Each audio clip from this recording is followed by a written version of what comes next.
In human society, the most liked people are the people who are nice. These are the people who are agreeable, polite, friendly, considerate, placid, and pleasing. We like nice people because we can find confluence with them very easily, and thus we don't experience conflict. We feel at ease and even safe around them. You could say that nice people are the people who are the best at keeping a sense of social cohesion, peace, and calm.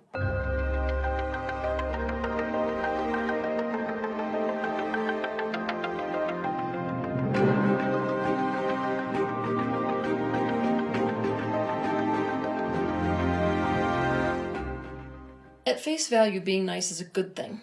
But there's a dark side to niceness, and that dark side can in fact be damaging enough to make overtly mean people seem better. Now, as it applies to men, despite the fact that nice people are so liked, it didn't used to be that men were the most valued specifically for being nice. But this is changing. And it's a rather new developing trend within society, and believe me, it is a very, very dangerous one. What I want to expose to your awareness today is the dark side of nice men, the ways they damage others and the implications of us continuing down this path of valuing niceness in men more and more.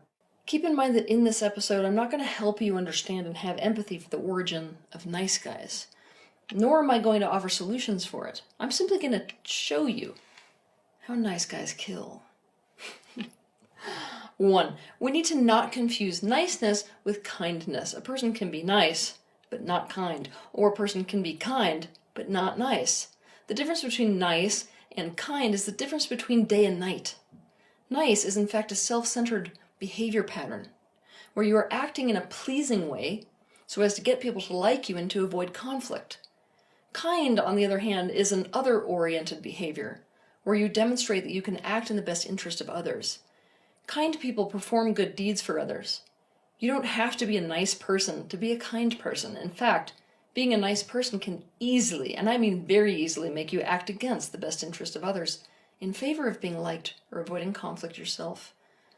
Okay, so a nice person is self-centered and narcissistic. A kind person feels empathy and acts in the best interest of others.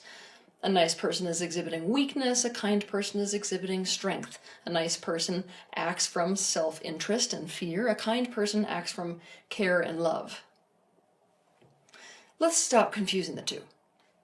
2. A nice man is not necessarily going to act in your best interests. I'm going to say this again. A nice man is not necessarily going to act in your best interests. He's going to act in his own best interests. What he cares the most about is the perks of being liked and avoiding conflict. The reason this is so hard to see is because we perceive nice people to be good. And the way they do the damage that they do to others is not by being mean and bad-tempered and displaying overt zero-sum game behavior. Here's an example of this. Angelica was born to a narcissistic mother that was prone to verbal abuse and a nice father. When Angelica's mother would verbally berate her, her father would stay silent, just watching it happen. She would be sent to her room, and then her father would proceed to sit with her mother in order to de-escalate her. When the waters were finally calm and she was allowed out of her room, her father would pretend that nothing had happened and go to work on a project around the house. He would invite Angelica to join him. The whole time he was acting nice, but he was not acting in the best interest of his daughter or his wife. He is keeping dysfunction alive and well in his own household. He's enabling abuse. He's preventing his wife from focusing on and healing her own negative patterns that will harm her and others in her life. And he's abandoned his own daughter without actually leaving the house. He is teaching his daughter to fend for herself and that she doesn't deserve to be positively owned or protected by him.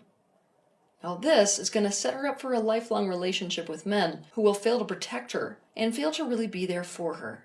Men who will abandon her for their own best interests, leaving her to fend for herself, even though they are technically still in her vicinity. Nice men are very dangerous men. But the kicker here is that no one's going to see it.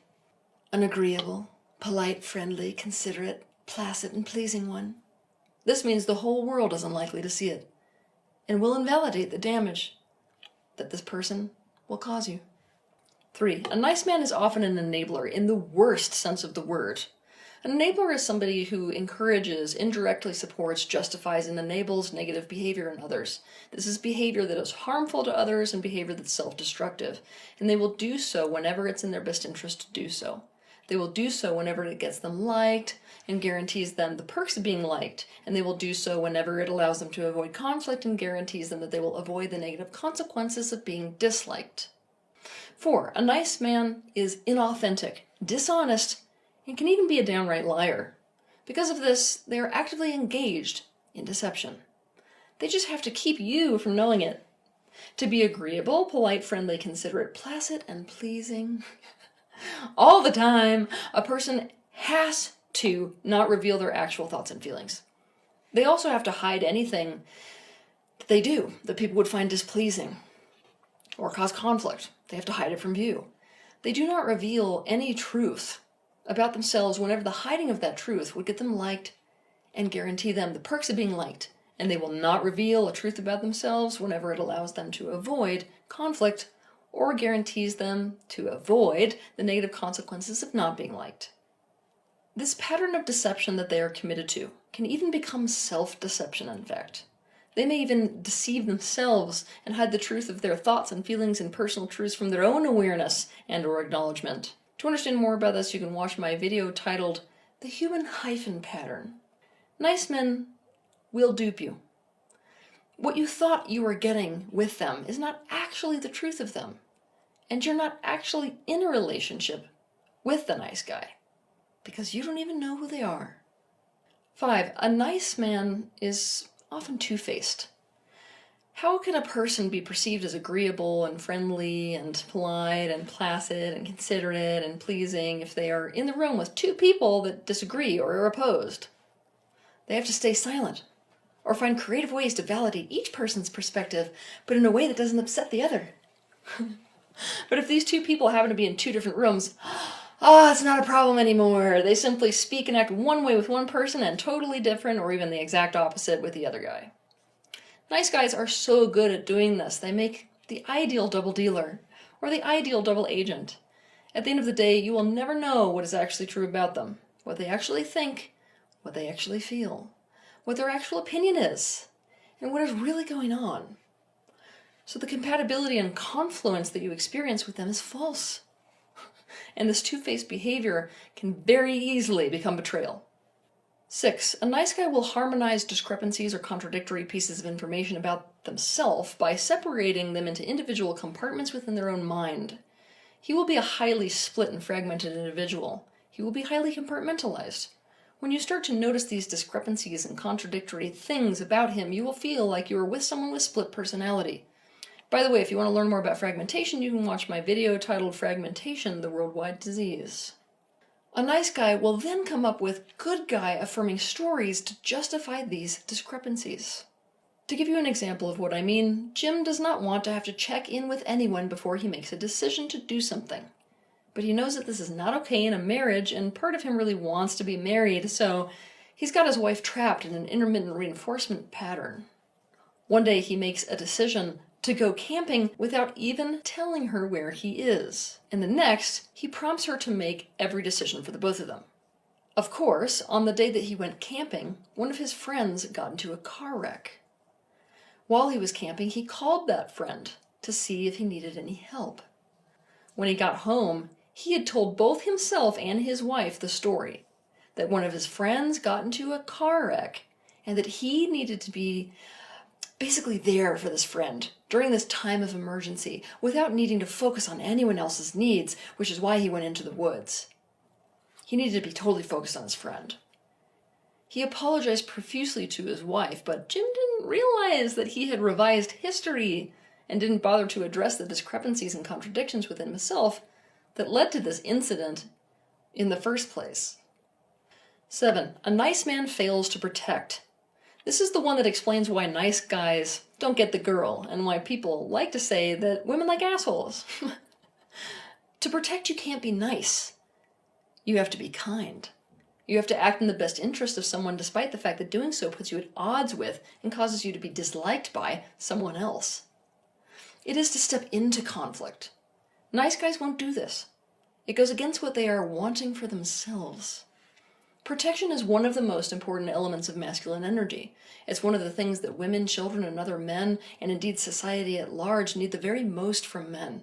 If you want to understand more about this, you can watch 3 of my videos. The first titled, Why Women Like Assholes, the second titled, What Every Man Needs to Know About Women, and the third titled, Containment, What a Woman Needs from a Man in a Relationship. What you need to get is that refusing to protect has massive consequences. And refusing to protect is to enable the thing that is posing a threat, creating danger and causing harm and destruction. 8. A nice guy will neglect you. He will leave you alone and leave you to fend for yourself in many ways, and he will do so without actually leaving you. He will do so with the whole world watching and thinking, what a nice guy, and therefore what a good guy he is. So many of the things that a child needs from a father, or a woman needs from a man, or a partner needs from a partner, or a friend needs from a friend, he will simply not do. And not because he can't, because he chooses not to. He will choose not to because doing those things won't suit his own personal interests. For example, you might need things like security, trust, reliability, containment, safety, to feel seen, positive ownership, consideration, reassurance, loyalty, to be able to count on him, genuine intimacy, emotional availability, truth, understanding, consistency, genuine connection, prioritization, empathy, honesty, right? Protection, and to know what is real, and to make decisions in the relationship based off of what is real. But doing those things, providing those things, might put him in the position to not be liked or to line up with conflict, either with you or with someone else he's more afraid of not being liked by. And so over time, you will end up getting that he provides none of these things. So many of the things you need a man to do in a relationship or within society, a nice guy will not do if it makes it so he's not liked. And what you have to get is that the pain of this is not just about the needs not being met. That implies it's only about the absence of something or the starvation. It is about that, but it's also about the dire consequences of being neglected in those ways, and therefore those needs not being met. And people rarely sit down to think about those consequences and those ripple effects. For example, a husband who's nice may fail to provide containment for his wife. As a result, she may become anxious, hypermasculine, armored, and controlling, and because of it, act in a way that is not nurturing towards her children. Those children will grow up to perceive the world to be a very dangerous place, where they can expect no warmth, and they may develop harsh protective personalities as a result, behavioral self-preservation tendencies that damage their adult relationships and also their children. There are extreme consequences for neglect of any kind. Not doing something that is needed can be as damaging and sometimes even more damaging than doing something that is detrimental. 9. Nice guys often flip the polarity in their relationships and even remain in their little boy energy and mentality. This is especially visible in male-female dynamics. They gradually make it so that the female child or woman in the relationship is providing for him the things that he should be providing for her. For example, he might make his daughter responsible for making sure that his need for security is met by holding her responsible to encourage him. Or he might put the woman in his life in the position of providing for him. Or he might behave so passively that all the initiative and leadership must be taken by the woman in his life. Or he might behave like a child when he encounters a problem, running away from it or breaking down or saying that he just can't, leaving the woman to solve it for the both of them. A woman cannot maintain her femininity in a relationship with a nice guy. To maintain it, she will have to distance herself from him. I also need to remind you that in general, niceness is an adaptive behavior that occurs when someone has to endear themselves to someone with more power in order to stay safe and in order to get their needs met. Therefore, we could say that niceness is a little boy behavior rather than a masculine behavior in general. 10. If you go with a nice guy, you're going to end up exhausted and burnt out. A nice guy is giving to get. Most of what he does comes with strings attached. After all, he's being nice and doing nice things because of the personal benefit he thinks he's going to get by doing so. And if he doesn't get what he wants, he will find other manipulative ways to get it. The result will be that more and more you will find yourself totally drained to the core by him. Also confused. He's so nice, but somehow you will feel like it's a one-way relationship. How does that fit? 11. You will most likely be put at the mercy of someone else in their life and or in constant conflict with someone in their life, as if it is you versus that person. You're not actually safe with a nice guy if you're the person that he is the most interested in being liked by and in confluence with. It'll simply seem like you are at first. When someone else becomes the person they're interested in being liked by and in confluence with, you will either be put at the mercy of that person's best interests, or you will be put in the position where they scoot themselves out of their position of holding any boundaries for themselves, and instead find yourself having to duke it out with each other, or even over him. Here's an example. Ethan is a really nice guy. He's always had a very close relationship with his mother. She's his best friend. Ethan married a woman named Isabel. Isabel feels like she's at the mercy of Ethan's mother's needs and wishes. The reason being that though Ethan validates the fact that his mother's demanding and even rolls his eyes at her requests, somehow she always ends up getting her way, despite Isabel's best interest. Ethan's mother is the one he is the most interested in being liked by and the most afraid to displease. So he will require Isabel to accommodate and comply to his mother, for his sake. On more than one occasion, these conflicts of interest have escalated into conflicts between Isabel and Ethan's mother. What Isabel needs to wake up to is the fact that there is no Ethan's truth in this whole picture. He's not asserting his own desires and his boundaries with his mother or with his wife. Doing so would displease them both and cause conflicts with them both. He couldn't be seen as a nice guy. So instead, he's taking himself out of the equation and is presenting their desires and their boundaries to each other, as if he were not even a factor in the equation. And he's arguing his mother's needs to his wife, not his own. 12. Nice guys are actually very controlling. They're covertly controlling. They want their world to run smooth. They want to avoid conflict and negativity and experience confluence and positivity. And so they manipulate specifically to try to control the people around them.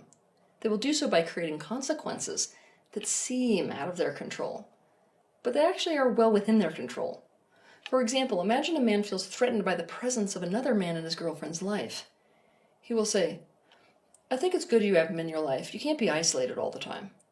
But every time this man comes around, he will shut down and withdraw. His girlfriend doesn't even need to be conscious of it.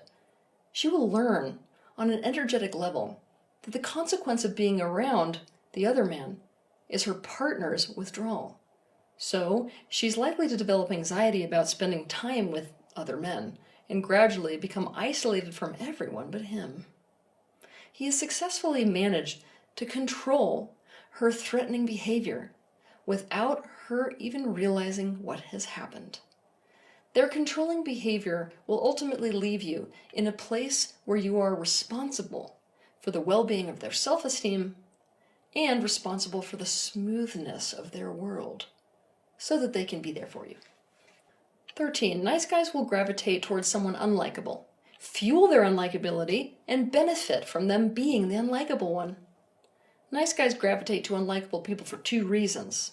First, unlikable people are the external reflection of what they're suppressing, denying, and disowning within themselves. Second, by being near unlikable people, this makes them even more likable by comparison. The more disagreeable, the more impolite, the more unfriendly, the more inconsiderate, aggressive, and displeasing someone is, the more agreeable, polite, friendly, considerate, placid, and pleasing you seem, both to yourself and to others. If you're in a relationship with a nice guy, you will always be seen as the unlikable, bad, and wrong one. This is a dangerous position to be in because it means that they can easily scapegoat you, and so can everyone around them. And people will be on their side, even if they themselves are the problem, because people automatically assume that the nice one is the good guy. And guess what? Nice guys know that. On top of this, they will not only enable, but fuel the unlikable person's behavior, keeping them unlikable, because they benefit personally from it. People will see them as even more of a nice person and like them even more if they are such a saint as to maintain a relationship with a person who is so unlikable. Essentially, if you're in a relationship with a nice guy, prepare for them to be the problem, but for you to be seen as the problem instead. Prepare to be the bad guy. Ready for some postscript? Don't fall for the apologizing or the I take ownership of what I did wrong. It's awful act. People who genuinely take responsibility change their behavior that's problematic.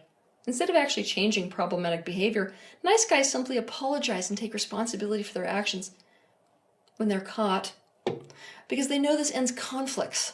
It gets them out of the pressure of being disliked and makes them get liked even more. That doesn't mean they're going to change a thing. 14. By signing up for a relationship with a nice guy, you'll be signing up for a unique kind of toxic cycle. By definition, nice guys are suppressors. Feelings and needs are meant to be acknowledged and expressed, and when they aren't, they will find another outlet. The pressure and frustration and resentment starts to build. They will suppress and never show that. They will suppress anything negative. This means their partner is being tanked. Their partner, the people around them, will feel and express whatever they don't acknowledge and whatever they suppress. It's like up through the people. This means that the people around them will grow more and more explosive and more unhinged. On top of this, that internal pressure that builds to the point where it leaks. It leaks as passive-aggressive behavior, snarky comments, strange choices or actions that don't seem consistent with the truths they've expressed, sarcasm, whining, needling, and physical ailments, and the list goes on. It's also something that's coped with through addictive behaviors like spending sprees, alcohol, maybe gambling. Most of all, I gotta say it for nice guys, fatty, sugary, starchy comfort foods. Now, when you respond to the tanking and the leaked truths and the addictive behaviors with surprise and get upset or even, God forbid, angry about it, this will in fact reinforce their belief that there are negative feelings and their truths that would be disliked should never be expressed. And this becomes a vicious cycle where the behaviors become worse and worse. Where does this all end?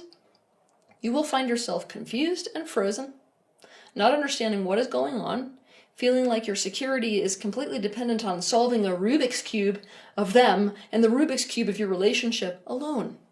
You will be alone, trying desperately to figure out what their truth is, what is right for them, what to do to make things better, what your part in the vicious cycle is, what they want and what they're doing, and why they are doing what they are doing. And the worst part is, they're not going to tell you.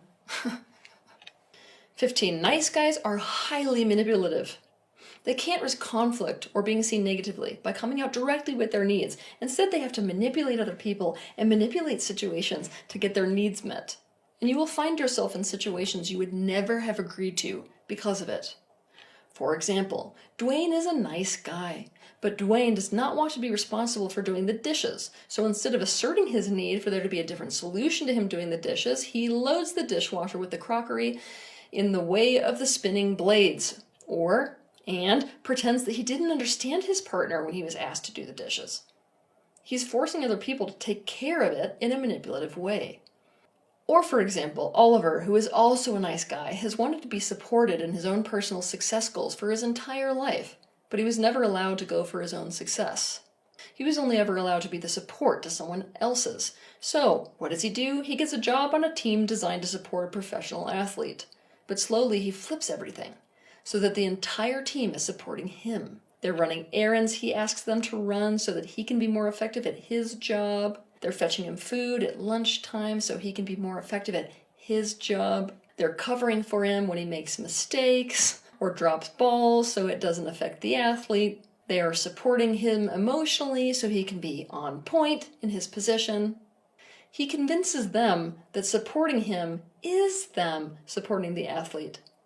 But even though Oliver is happy finally being supported by everyone else feels confused and angry because they didn't sign up for putting their energy towards Oliver. And the energy of the team is being derailed, making the team and this athlete much less successful. 16, and one more I'm going to give you, is that nice guys will not and do not grasp the depth and seriousness of their beliefs and their behaviors and do not actually see the damage they are doing to you. Imagine this like someone setting fire to your house, but when you scream and cry for them to stop and try to get them to understand and see what it is that they're doing, they will not respond appropriately. They will either deflect as if someone else or something else is the reason for your pain and your problem, Or they will respond as if what they are seeing that they did to you was just to shut the door too loud. By definition, this means that they are in a different reality than the people around them, including their own partner. The depth of desperation and despair that people around them feel because of this is quite frankly indescribable. And people often end up having to just leave them, because in this behavior, and so many others that I have already mentioned, they behave so incredibly unworkable. The reason that they do this is because they are identified with being nice. Nice guys cannot rectify their knowing of themselves as being nice with being told that they have done something bad enough to qualify as what they see as a bad guy. It's too threatening to their self-concept and to everything they need and want in their life. They pride themselves on being a good guy to the degree that they literally refuse to see the true depth and seriousness of what they have done and what they are doing. And so no action they take to try to remedy the situation or create repair in the relationship is in fact taken from reality. It rarely addresses the actual problem, because they're not in reality about what is happening and what they are doing, and the seriousness of their beliefs and behaviors, the things they say and do or don't say and don't do. It's gaslighting. And this makes people around them not only feel alone, but alone in pain. Not only alone in pain, but in pain that was caused by them. Not only alone and in pain caused by them, but also as if they are losing their mind and their grip on reality. There is a far bigger picture than the one that emerges from the picture of damage that nice guys cause in their personal relationships. It's a bigger picture that applies to the world at large. We need kind men. This world needs kind men desperately. A kind man will act out of a deep-rooted love for his fellow living beings. He will do what is right and what is needed, and consciously choose the consequences even to himself when necessary. Men, when they are in their masculine center, are not mean and they are not cruel. They are kind. But the world does not need nice men. The implications of continuing down this road where niceness is the standard that men are held accountable to is that we will end up with men that do not embody any of the qualities of masculinity. Desperately needed qualities. And the absence of these qualities within society will lead to drastic consequences for us all.